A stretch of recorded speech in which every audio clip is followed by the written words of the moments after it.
am a four-year PLTW student finishing up his time in engineering design and development.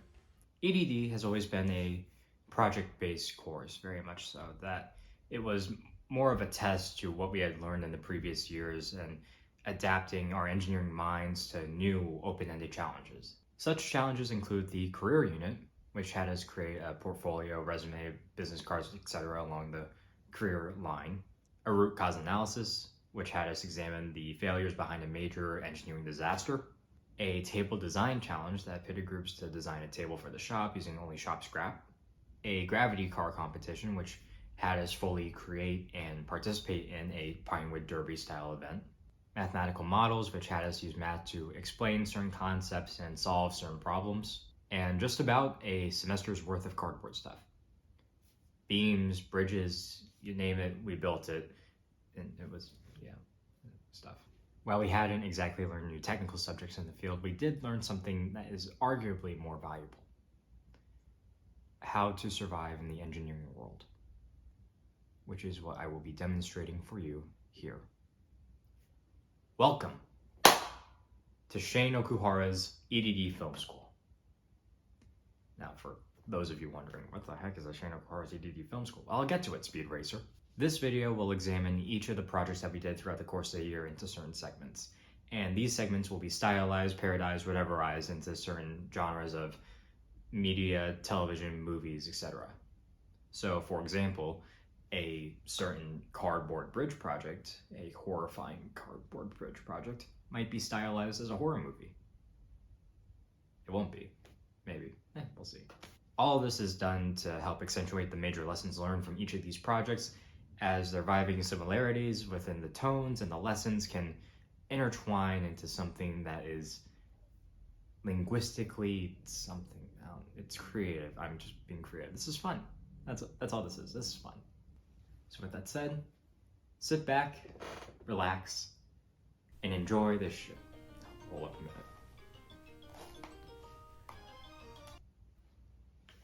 Hello? Yeah, this is he.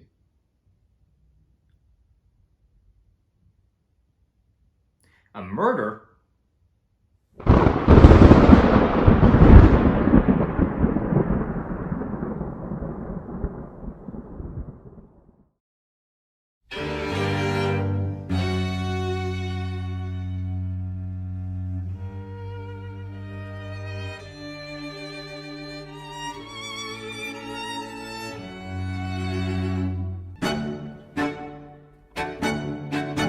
It is with dubious and incredulous forethought of net zero question that this mystery is one of eerily meniscus intent, one that has plagued the far corners of my mind and vested upon the open seas my intrigue. Nonetheless, I know beyond the pike-footed cat's shadow of a doubt that the murderer is among the men of this room. So, who is it?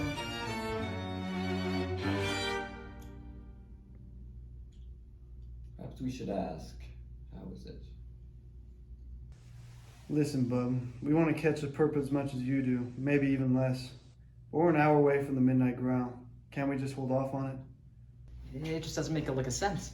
How could this woman have gone in the clear blue day without someone knowing as much of a single iota of how it happened? Am I crazy? Is it a mass hallucination? Did a magician just so happen to finagle his way 46,000 feet up into the air and hocus pocus the sky? What? I'll have you know, sir, that we are working on a strict timeline here. One with indecency, an expiration date, and just about a tiny million little expiration dates peppered throughout like the garlic on your well-done pork belly chili cheese sauce. We have millions of possibilities, thousands of excusable answers, but only one real truth. It has been my job this past month to solve the sudden disappearance of one Chanel Hollinger. And for the sake of that beautiful smile, I will not rest until our truth is becometh. Well, that's dandy, but like you said, it's been a month. You've gotten as far as creating motives that went nowhere, finding evidence that was for naught.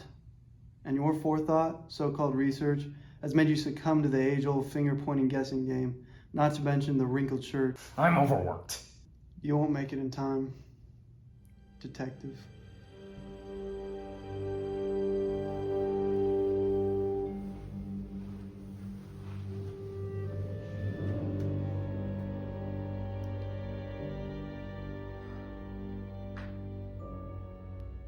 Yes, that may be true. I know this research has been shoddier than a sarsarilla's armpit, but where in there I lacked, I took strength in management. Connecting the pieces, organizing the workflow, and keeping a focus on this open-ended disaster. I managed my time correctly to help pinpoint the microscopic details of this case, and I learned to make use of the liberties that were afforded to me. Which is now finally let me shine a light on my final veracity. I know who it was. It was... Terry McLovin. What? No, it was him, you psychotic rat. Mr. Oscar Oppenheimer, ringman of the Thiokol Circus. You're always diverting our progress. You focus in on nothing but our setbacks. You create anxiety in those surrounding the disaster. You even lie in broad daylight. Well, that's just not true. You said that we were an hour away from midnight when it's literally broad daylight. Still proves nothing. Well, you also just choked him out of frustration. Fine, you got me. What will it be, 5, 10 years? Nah, death.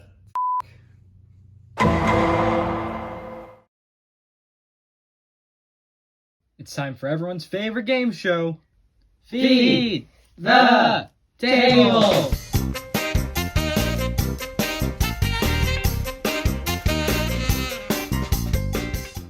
Hello and welcome to Feed the Table, a cooking show game show inside of an engineering sketch project. My name is Shane Kuhar and I'll be your host this evening. And with me, I got two lovely contestants. Say hi. Hi. Look to the camera over there. Not that one. Do either of you two know how this game works? No. No? Okay, so I'll explain the rules real quick. Basically, Feed the Table is an improv food challenge. Basically what we do here is we take a bunch of a food from a certain type of group of food, and then we give it to you and tell you, hey, make another food out of this, with a specific theme, to keep you on your toes. So with that, I'll introduce your guys' food group. Wow. Junk. You guys will have about 4 minutes to concoct a food using at least 5 of the items here on the table with the equipment as necessary to make something that aligns with the theme of our challenge today. What's the theme? Our theme today? Yeah. Traveling. So, 3, 2, 1, go!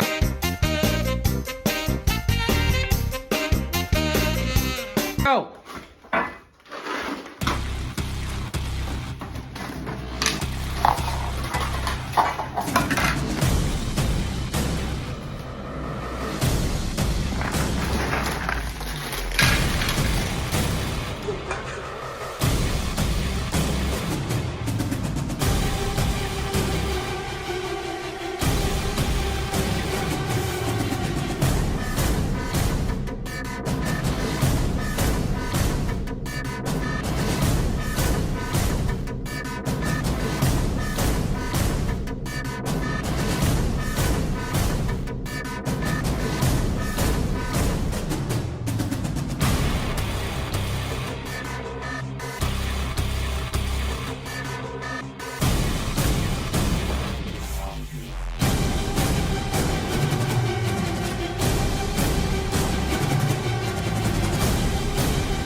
Time! Plates down. First contestant, please present your dish.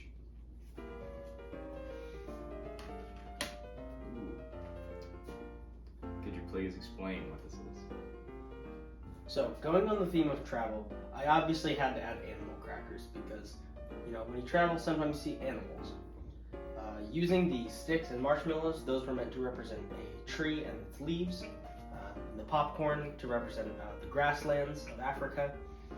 The breadsticks, the large mountains that you see in the area. And then the cheese balls just for an extra touch of flavor. Okay, so let's dig into this.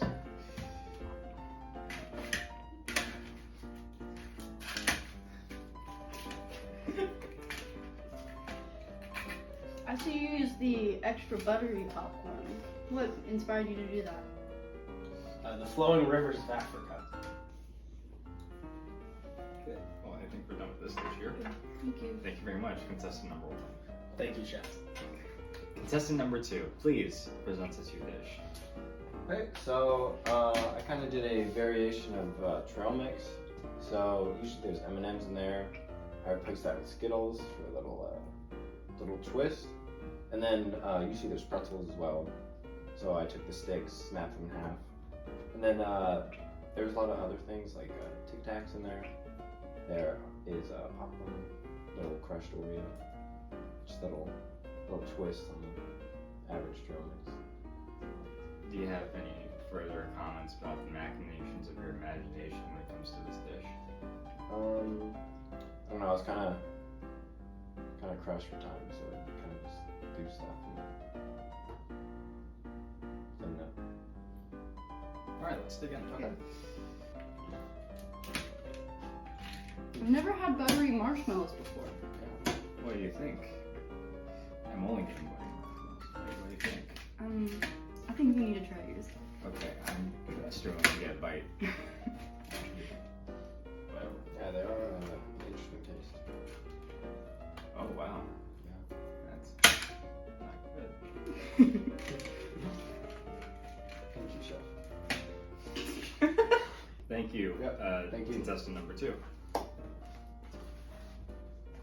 With this show, there's no winners or losers, just losers.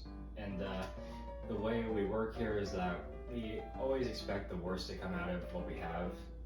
And sometimes we do. But in those worst times, we come out with little nuggets of joy. And that's what we strive for. Because in even the roughest of conditions, we learn to adapt to what we have. And I'll ask you this, Drew, as an engineering student, I'd ask Logan this if you weren't dying of hepatitis. Did this whole experience remind you of anything specific? Now that you mention it, I think it kind of did remind me of some of the stuff we did in engineering, where it feels like, oh, I have literally just been thrown into a wasteland to forage for myself. But I feel like Is there one project specifically where you think that might be most apt here? probably the one we're doing now, because we're Besides the one we're doing now, um, the one where you have to take scraps of what we have and design, create something new out of it. would that be cardboard? And that's our time. Thank you for watching. The next skit will happen, or something. I don't know how to end this yet. You want to just wave to the camera, say final remarks. I made a plate of garbage. It's so good.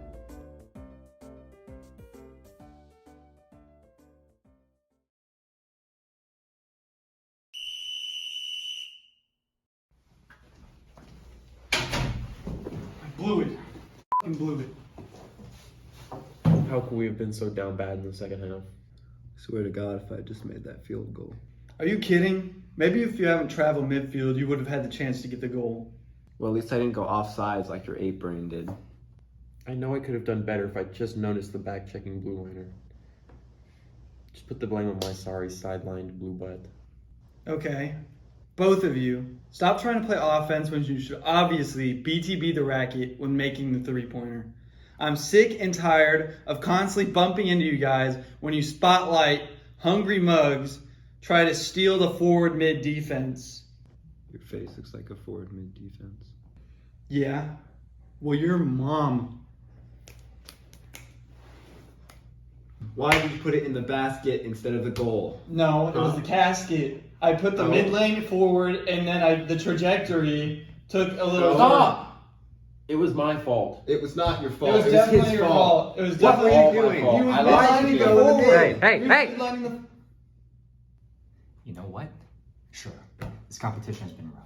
It's been rough since the very start, since we had to make it from scratch.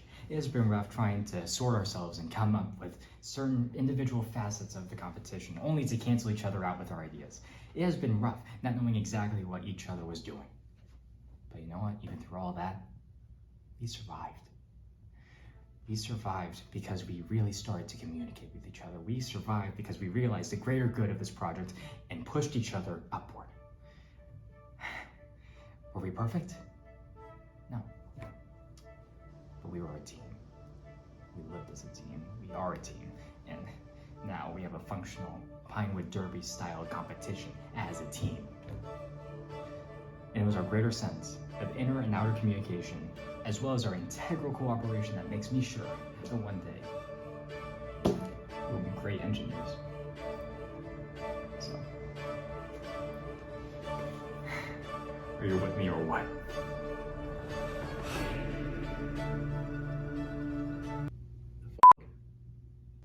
What? What the heck are you talking about? The Pinewood Derby competition that we did for EDD that one time? Wait, are you guys not that group? No, this is a high school sports team. This is completely different. Oh. Well, not really. That speech got me really inspired for some reason. I mean, yeah, it's almost like an engineer's communicative workflow is like very similar to that of a foot basket soccer-based ice puck shooty team. I mean, and that they both have to maintain a great sense of focused cooperation in order to accomplish their overarching goal. Huh. We gotta go.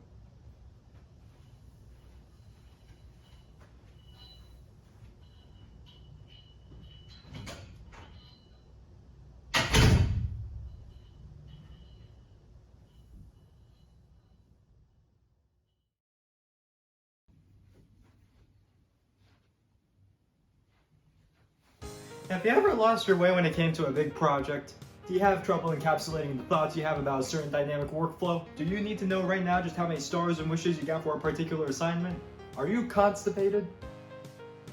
In thought? Hi there, I'm Rex Monopatopoulos, and it sounds like you need a reflection. 12 out of 8 scientists recommend reflection as a way to tell your teacher exactly what you did wrong. But don't take it from me, just listen to this raving testimonial. So I was like sitting down at the bar, down on my luck, until I realized that I forgot to pay my parking tickets. So I go outside, feed the machine in my car, when these two large, busky, burly dudes with baseball bats just come in and start beating me senseless. I thought about screaming out for help, maybe getting someone to help me out, but I thought that the two guys were just having their fun, so I just let them do their thing for a while. 5 hours pass, I pick up my teeth and decide, you know what, I should go to the north-south side of Jersey, and I'm so glad I did, because I ran into this troll fairy who granted me 3 wishes I could do whatever I want with them. Anyway, long story short, that's the story of how I finally sold my kidney. Get a reflection today! Reflection. When the going gets tough, document your tears.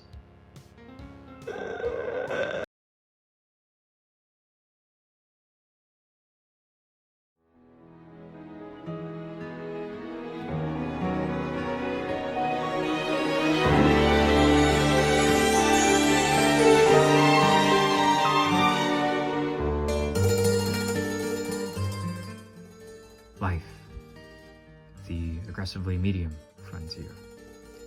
It's an effervescent marvel, unlike any structure created by the grace of the sapien. Its very existence creates both ease and challenge for those who inhabit it. Many assume life to be what they are, yet some think it is only what will soon pass. Many spend the entirety of their time with it, philosophizing what it could be. Yet others simply never think beyond its tangible meaning. But those vehicular thoughts and many more cross paths amongst the subject of our observation today, the wild Shayna Kuhara, sitting in his natural habitat, draining his life away whilst trying to figure out how f***ing OneNote works.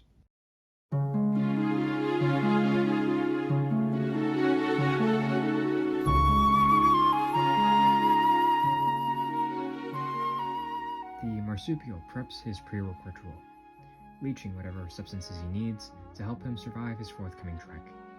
The pimple-faced rat squid now patiently plays the guessing game that is his engineering work. You see, prior to now, our subject has engaged himself in a project known as a mathematical model, which involves him using math concepts to derive solutions to established problems. Right now, he takes to the whiteboard to write out how he is going to explain his concepts in a reasonable and easy-to-understand manner. He figures that his combination of simple graphs and speaking closer to his own inflection will help him achieve his own goal.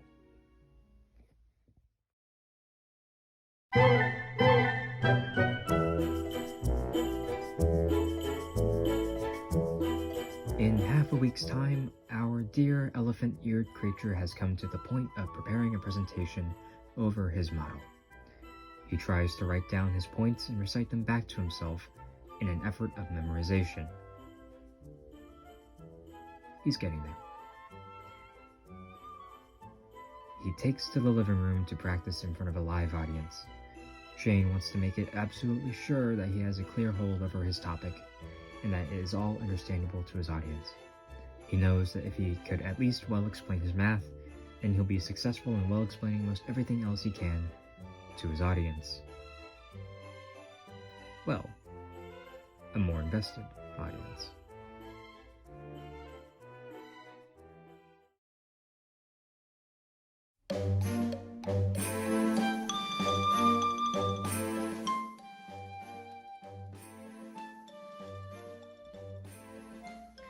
The half-brained spider monkey returns back from his venture in the wild to his humble abode of conformity.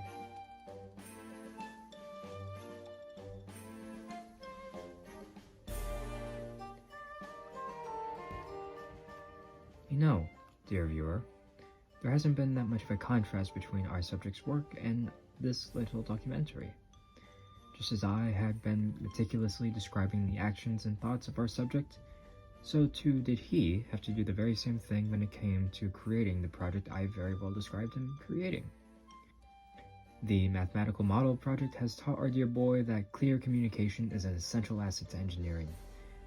Clear communication and explanation gives everyone involved the clearest picture of their end goal, effectively making the progress move along more efficiently, keeping a clear focus, and reducing confusion between peers. Shane has learned the value of clarity when it has come to engineering, and now he shall know the power of fear. Wait, what?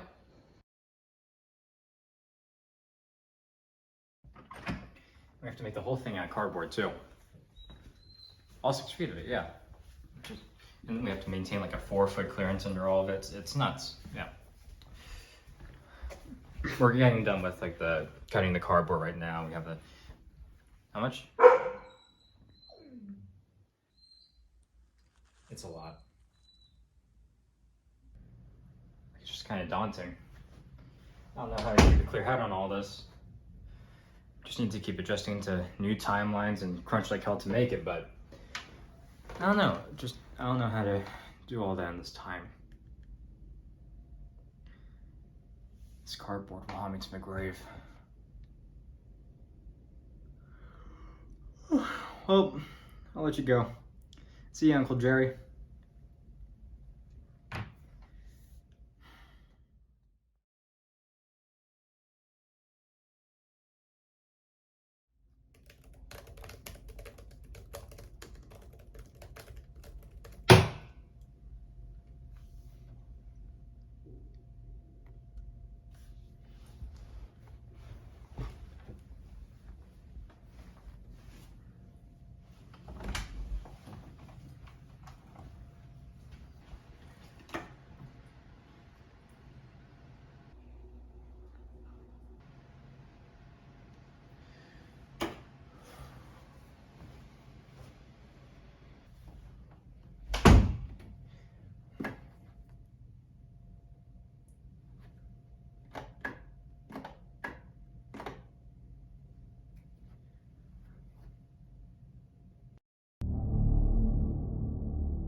You're just accepting it?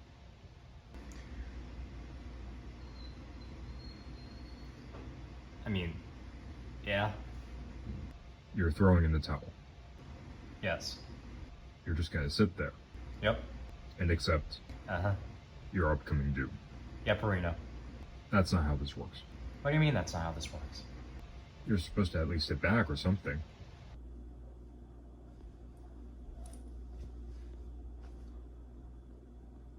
Look, man, you've got to try to make it out alive. Use your smarts to get to the end. Adapt to your strange, fast-paced environment. You know all of this, so why are you just doing nothing? Well, what do you expect of me? Everything that you are describing is just work. More work that I have to add on, and I don't know if I can do that anymore. Sure, it's worth surviving, obviously, but I don't know if I have the strength to. I don't know if I have enough strength to think that well on my feet, or manage my tasks in that time frame. It has been daunting enough just to get by, but between the crunch deadlines and the finicky minutia of my shirtness, I don't know if I'll make it.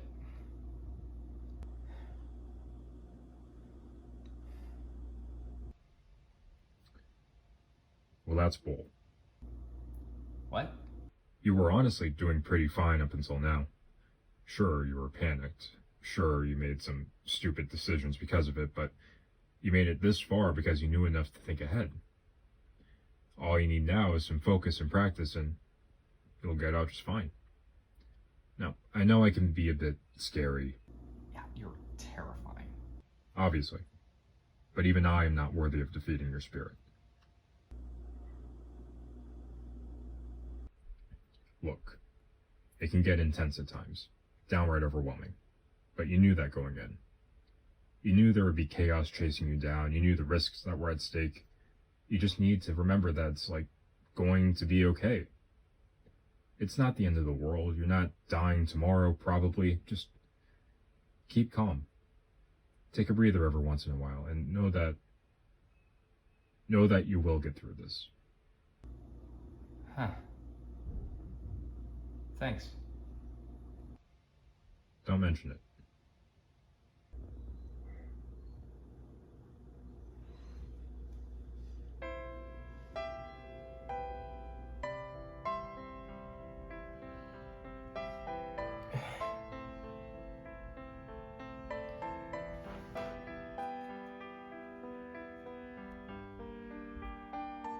I'll get through this.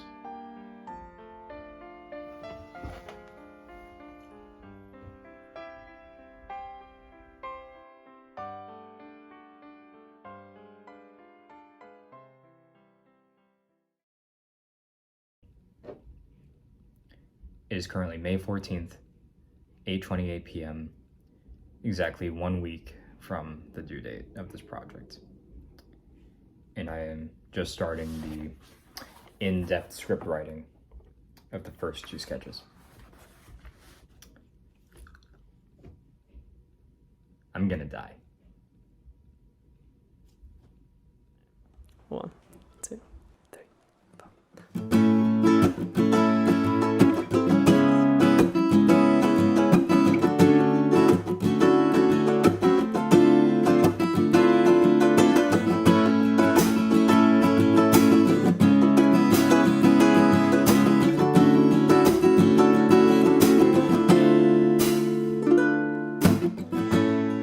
Engineering and filmmaking are 2 very similar assets.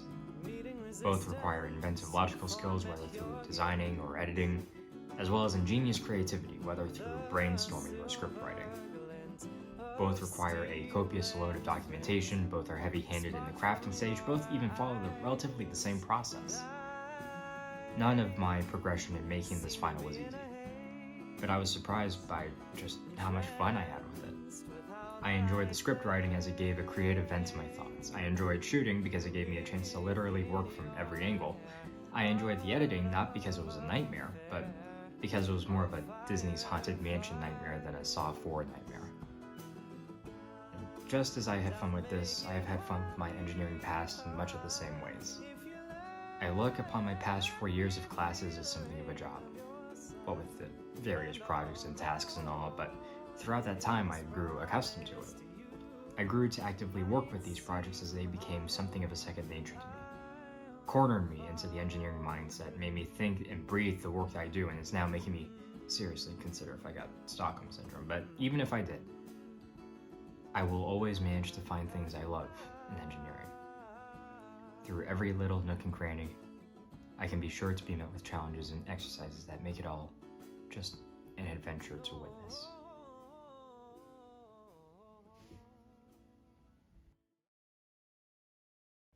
Today is Thursday, May 20th, 9:20 p.m. The day before the due date of this assignment. This project was kind of horrifying. I made, nearly 30 minutes of random crap in half the time of a fruit fly's lifespan? I had to plan, write, shoot, and edit all of this within the constraint of 9 days with 7 other projects I had to haul over my back. Was this worth it? I mean, I don't know. Now, you might be wondering to yourself where the career unit segment is, and the truth is that got canned. It was going to be something that I felt was too similar to that pre-conclusion I just did 30 seconds ago, so I'm more or less working that in here now. The thing is, the lesson that I learned in that unit, a unit that I'd argue spanned the entire time of EDD, was something I'd already come to realize through the course of the year. To be my own me. I had learned how to sort of come into my own professionally. I learned to play to my own strengths of scheduling, management, fabrication, and creativity. I learned to use my voice as another perspective in brainstorming. I learned that when I'm really invested in a project, I have the ability to encapsulate it and push it forward. I learned to cooperate. I learned to focus. I learned that my limits are bookmarks. I learned that I am actually worth a damn. And that I have something of a use in engineering. Having learned all of that, the best thing I can do is pay it forward. And that journey starts after this video. So thank you for bearing with me through this creative endeavor. Thank you for making sense of my weird writing style, but most importantly, thank you for allowing me to be me. Because trust me, you ain't seen nothing yet. I'll make it happy, hon, if you let me feel a ray of your sun. And although this promise to you might seem hollow, I will follow through, and I'll make